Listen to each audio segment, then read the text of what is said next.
Hi, and welcome to the Pathfinders podcast. You're here with Mike and Pete, and today we're going to take a small breather from our usual repertoire, our usual mission, and explore what people are doing, what lightworkers are doing out in the world, sensitives, empaths, all of that, given the current state of the world. Absolutely, Mike. And, I think this is a great conversation today because a lot of people are feeling the pinch, whether it be from, trouble spots around the world that are in conflict, whether it's changing economic times that we're being told about, a lot of this being offered to us through a media that many people that are watching this probably might not like to watch anyway.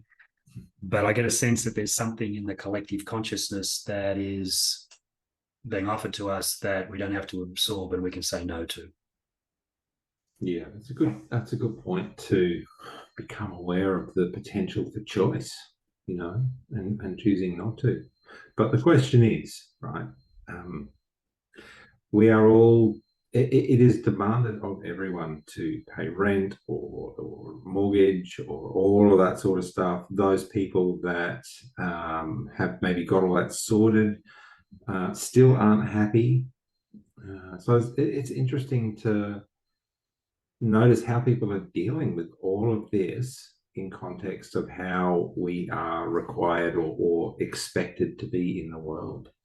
Yeah. And look, a lot has changed in the last couple of generations, whereas, back in the 1950s, the great Australian dream, it's a great American dream, or the dream of any country that where people might be listening from, is to sort of own your own home. And I remember some statistics I did for one of the books I wrote, and I was looking at how housing prices have gone up versus how the annual wage has gone up. And over the last 30 years, the basic wage in Australia has gone up 13-fold, but the average price of a house has gone up 30-fold. So you're basically spending twice as much in relative terms on your home as what you used to be. Now, whether that's increased interest rates for mortgages, whether that's rents going up as well, because those landlords have a mortgage often on the house anyway. All of this is taking us into a squeeze that is helping us to know that materialism not where it's at. All through society, we've been cultured over many generations that building wealth and your self-esteem and your ego and all that sort of stuff, you feel more important if you have more money or more wealth. And you get to this point where you realize it doesn't make you happy anyway. Yeah, absolutely. And then you die and you can't take any of it with you. It's not like you can set up your next life. You can't. I want to reincarnate back into that same bank account. It's not like you can do that. So the greatest lie we've ever been told is that wealth is important and will bring you happiness. And what we take with us into the next life is the cherished memories of our souls, where we've been able to raise the vibration of others, help people less fortunate to ourselves, and help to bring light to a world with too many shadows. I mean, that's really the path. Yeah, that's beautiful, Pete. Yeah, it's beautiful. And I really resonate, particularly as you know, I've got a thing with death, because it's such an illusion. I know beautiful people who have passed. In fact, one of them has just popped up all over my, feed and social media today in memory. Not because it was his birthday, just is. Yeah. And it's, I think, this is the thing with you've collected wealth or haven't collected wealth or all of that, is that that we're all going to die. It's that simple. And at the same time, the more we do the work now to remember who we truly are, to remember our magnificence, the less that is a concern, the less real it becomes. And I find myself, like, even this morning, looking out over the world, drinking a coffee and wondering how many people actually know that, like deeply know it, not just have the idea of it, but know it in their heart. Yeah. Well, when somebody reaches the end of their life, Mike, and they're in, I mean, maybe they're in hospital, maybe they're at home, they call for the family, not for the bank statements.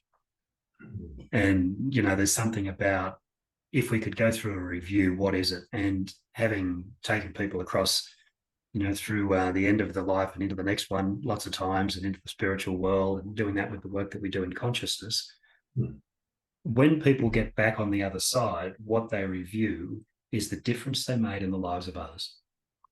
From the love and the energy, the compassion, the things that they've offered of the highest possible vibration, even gratitude, it's a really high one. And that's what people look at once they leave their body and they move into some sort of a how did I go type natural piece that happens. It's all about that. And it's, if you did have some money, what good did you do with it? How many lives were you able to change or to support people or to help people from the wealth that was there for that lifetime? I mean, that's the real stuff. And I think what we're having in society now is an increased level of pressure from financial institutions, from governments, from corporations, cost of living going up. Everybody's being squeezed on something that at the end of the day is less important than the real things in life. And look, we have to survive in this world.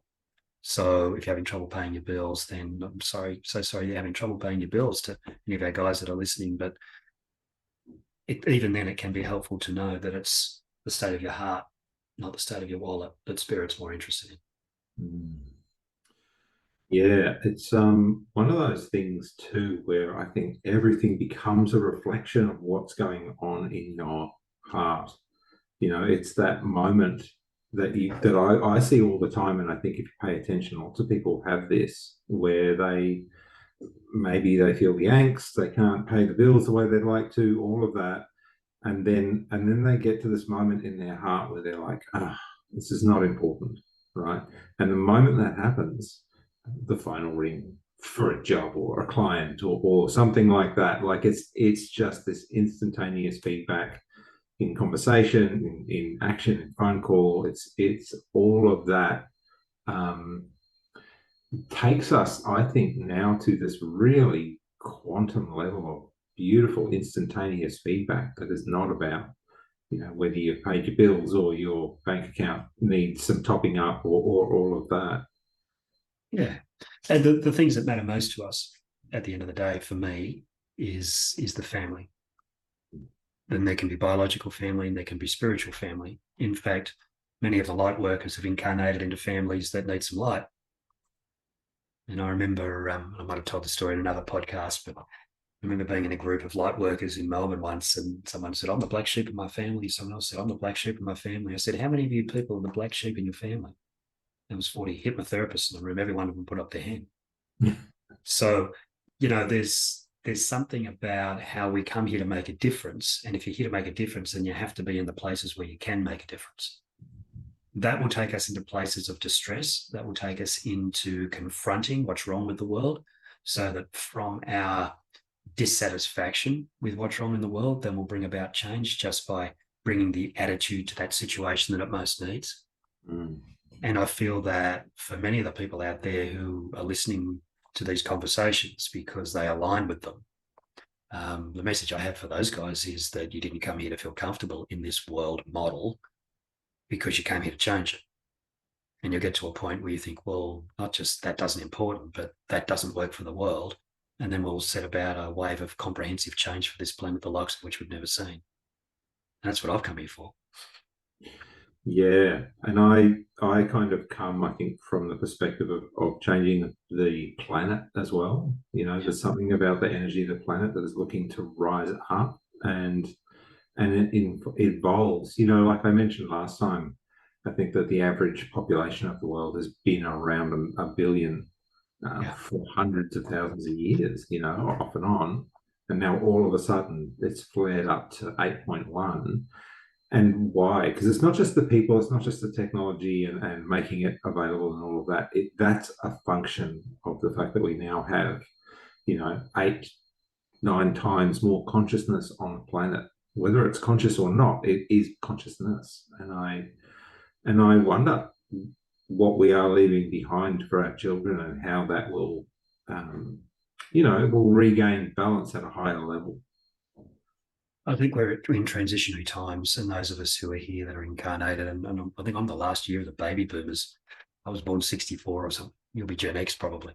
Yeah. But, you know, if we look at what we're leaving as a legacy, and you look at the different generations, how they're all quite different, and you can look at the baby boomers versus the millennials versus the Generation X, Generation Y, etc.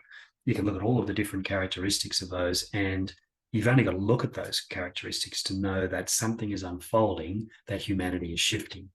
I saw an interesting meme today. They said, we've been eating bread for 5,000 years, but in the last 50 years, suddenly everyone's gluten intolerant.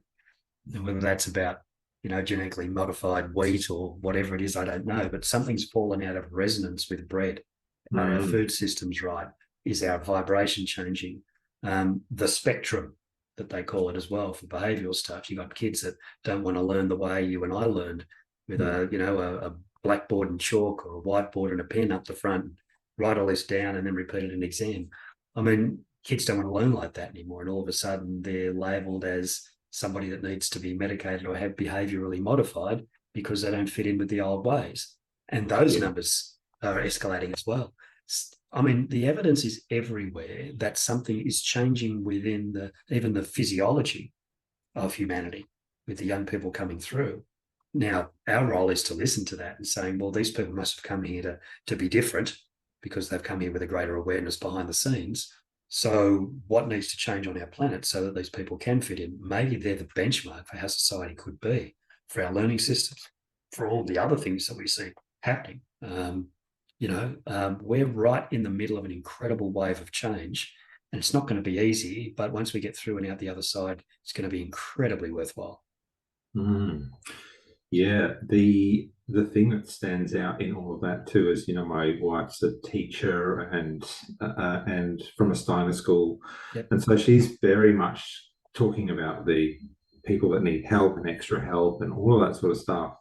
And I wonder, in terms of how things are changing, what is actually occurring at that level, so as that this whole push, we were talking before the podcast about the interest rates and the rent going up, and you mentioned consumerism factor in our society so far has to pass. It's like it's in its death throes. And those with the money are trying to grab it all, leaving those with none, but then it's going to mean nothing, because at the end of the day, we still are all going to die. So it's like, what is being gifted to us? Like, what my curiosity really piques at the potential opportunities for all of this new wave of people, and how will they want to live? And I feel that will be the catalyst for us changing 4 systems. And 4 systems will be, the financial system will change. I think that the financial system is in a state of decline. I mean, you can't have banks making billions and billions and billions of dollars worth of profit while they're tipping people out of their homes that can't pay the mortgage. It's just not right. That's not how humans are built. So that system is going to collapse. The medical system, we've already seen that medical science has been compromised. We know that. The evidence is everywhere. If people don't believe me, just go Google some stuff. But the medical system is in decline, and we know that. And we know that it's run by pharmaceutical companies who are not necessarily honest in how they deal with the world. So the medical system is going to go, and the pharmaceutical companies will go with it. And the alternative health industry has been on the rise for some years, with all manner of different modalities and approaches that are really helping people. The other system is going to collapse is government, because it's based on separation. Okay, so the government systems are going to collapse because of separation. We don't want 2 parties. We want everyone coming together into a oneness that allows us to move forward as one people. We need to get over geographical, cultural, and political barriers that cause separation. And we need to move forward in step, one world people. And I'm not talking about a new world order. I'm just talking about one world people, done by the people, for the people, not done to the people. And the last system that needs to fall is our education system. And I know you talk about the Steiner system and all that. That's the sort of stuff we should be doing. And the stuff that allows us to start to grow our people, that starts to cherish children for who they are and recognise their magnificence at an early age and put them into a frame of mind where they can go anywhere and do anything. Basically, our high school, tertiary systems, all of that is really a way in which we continue this model across medical systems, political systems, banking systems.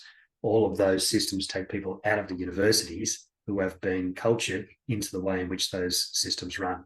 So our education system needs to change in its entirety, and we need to look at things of the metaphysical realm that help us to understand more of our place in the universe. teach that stuff and build professions on the back of that. Yeah, and that cycles me back in a way to several podcasts ago when we talked about the nature of our vibration and resonance and the echoes that come with that, and just how natural health for a start can be achieved just by hitting that real resonance, like finding that resonance again. So that's kind of one level.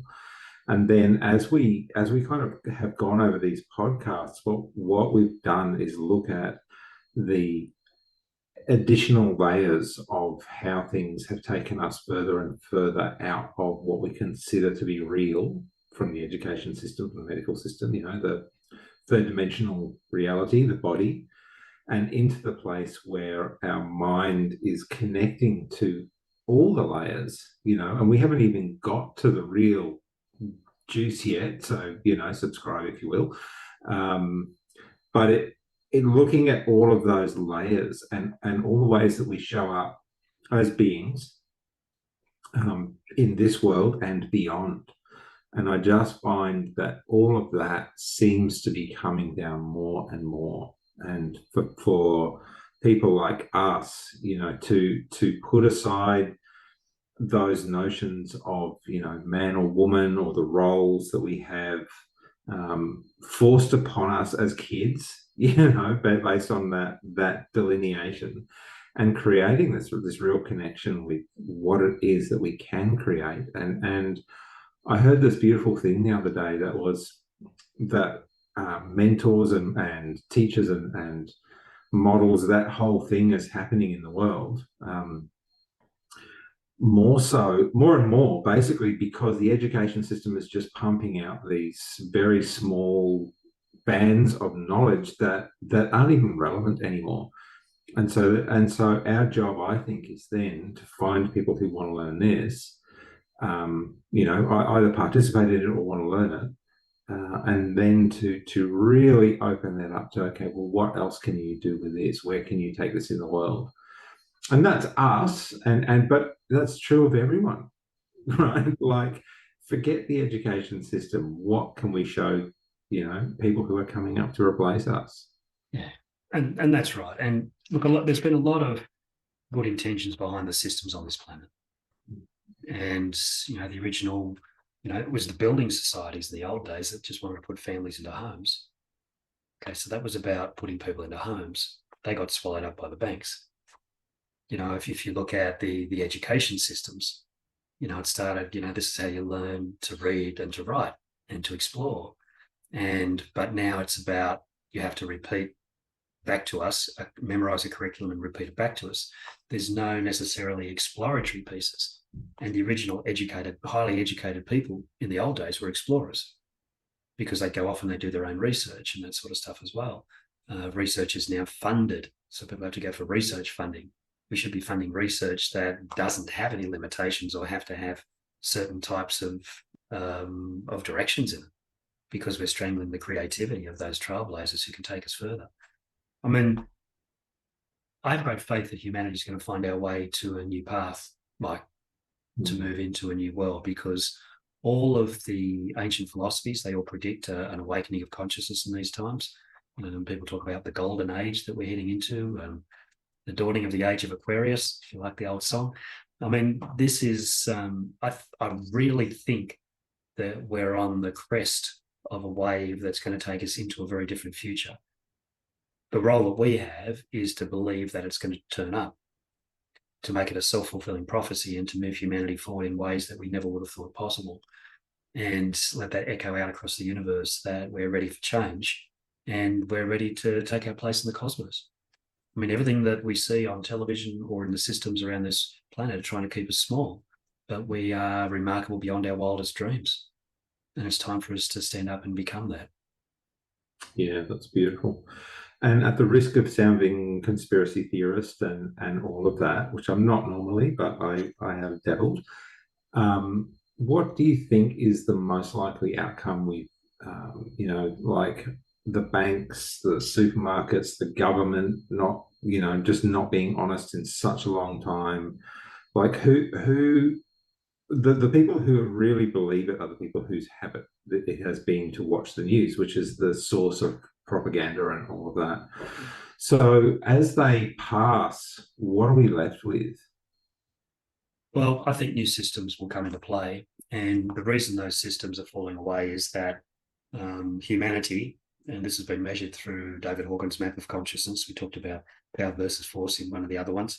Um, you know, humanity is moving upwards in its consciousness, and the old systems are starting to have this yawning gap between where the world is at and the people are at and the systems they have. So they're in decline. And the people are going to leave those systems as best they can, and the systems will implode. And they'll no longer be able to exist in a consciousness of a high vibration. Now, what will naturally happen is that the people who are in the higher consciousness will naturally form systems. And there's a lot of theories that those systems are in place already behind the scenes, ready to go. When the old systems fall away, the new ones will come in and things will start to change. I feel that there's a lot of people who've come onto this planet with almost limitless creativity to be able to take humanity into new space, and that's their purpose for this lifetime. I think we're going to be really, really surprised at how quickly that transition takes place, because the old systems are in such disarray that everybody knows it. Everybody thinks, well, why have my electricity bills gone up by 50% over the last 6 months? That doesn't make sense. Isn't there the same amount of coal or the same amount of wind or the same amount of water power or whatever it was that was there? Why does that have to go up? And of course, you get a letter from the utility provider saying market forces. Well, who controls the market forces? So when a system, you said it beautifully, Mark, when a system is in decline, they try and squeeze every last ounce out of it, and that becomes their death knell. Yeah. And, I'm looking forward to a lot of these things falling away and us being able to fill the gap ourselves, and not being told from someone behind the scenes that this is the system you'll have. Well, we'll just say, no, thank you. We've tried your systems and we don't like them very much, and we're now going to create our own. And, I can see energy healing centers. I can see pooled funds that means everyone can have a home. I can see an education system that's based on the metaphysical in the physical world. All of that is what's coming, I feel. Mm. Yeah, and I'm rapt that you raised the point with the Power versus Force book too, because to me, with the one person at 500 was going to outweigh something like 200,000 people below 200, like 200 being the threshold of negative to positive. Yeah. So it feels like more and more people just pushing further and further, we're pushing higher and higher into that space. And really, like, I love this, right? That David Hawkins talks about dog tail wags and cat purrs being at 500, and the highest logical, the highest books of mankind coming up to 499. Like that's the, you know what I mean? Like that's the logic of it. Yeah. So it does come, I think, down to more and more people shifting from their head to their heart, and doing so in a way that looks after them primarily, because we're all, it's the primary source of our own wisdom, and then everyone else, your family, your friends, your neighborhood, your community. And that, I think, is a very, very different space to contemplate and move toward. Yeah, absolutely. Yeah. So, Mike, how about we help these guys a little? What about a book? Shall we do a book? Sure, that'd be great. And then I'll prompt you for some of your tips. Today, I want to talk about the Seth books. And these were written by a lady by the name of Jane Roberts, and they were written back in the 1970s. And what happened is she made contact with a multidimensional being named Seth, who wanted to help humankind. And he started to talk to Jane Roberts. And over a period of many, many years, this being called Seth brought through these incredible messages for humanity. It was about our multidimensional nature. It was about the possibilities of being in human form, how we can let the things that are the illusion fall away and they are incredible. And I'll read you a quote from the back that might whet people's appetite. Each individual has access to intuitive knowledge and can gain glimpses of inner reality. The universe speaks to each of us in this regard. Consciousness creates form. It is not the other way around. All personalities are not physical. It's only because you are so busily concerned with daily matters that you do not realize that there is a portion of you who knows that its own powers are far superior to those shown by the ordinary self. I mean, for anybody to know that, I think brings hope for humanity. Yeah, gorgeous. Yeah. So I think there's a couple of things. So there's a lot of scientists out there who are doing all sorts of mathematical equations to find new ways of being and all of that. But our consciousness gives us everything. So if we can find, some sort of practitioner, something like that, who will show you the reality of it, not just the numbers, is useful. The other thing that I want to offer is that no matter what, and especially if you are being squeezed by the government, by the interest rates, by the price of food, all of that sort of stuff, the best thing to do is not necessarily fight against it, but just go into that space where you can witness yourself without that.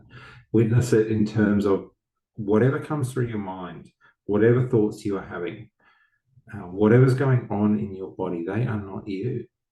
They are just some sort of third-dimensional symptom. And if you can witness that, if you can hold the space of just letting all of that go, not attachment, not trying to fix it, not trying to make it different, just witness it. Yeah, look at that. But I'm not that, I'm this. You are that consciousness that's still there even after death. And I think when we get to that space, each of us, really acknowledging that death is not what we have been led to believe. It is just energy changing form, and it is only a small part of who we truly are.